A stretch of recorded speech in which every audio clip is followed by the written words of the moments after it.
We've been reflecting all week on the mystery of suffering and the power of the cross. So think about this.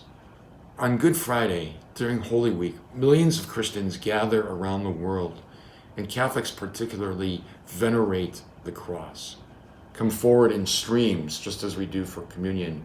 And I always have found that moment to be very moving, because there's little children, there's babies, there's elderly people that can barely walk, there's families, there's young couples, there's teenagers, all of us streaming to the cross as the magnetic center of the world.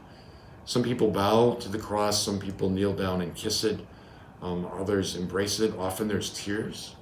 It's a very moving moment. It's the only day of the year that we do that. When you think about it, at that moment, we are not honoring Jesus' miracles. We're not pondering the profundity of his preaching. We're honoring, in a sense, his human defeat, what looks like absolute defeat and darkness and destruction. But because of the resurrection, all of that has been transformed into something absolutely beautiful and saving for us. So just when Jesus looked deader than dead, just when it looked like the devil had won, just when it seemed that the dream of the kingdom of God was crushed, God the Father has one last card to play. So he pulls the resurrection out of his vest and throws it on the table in the game against Satan.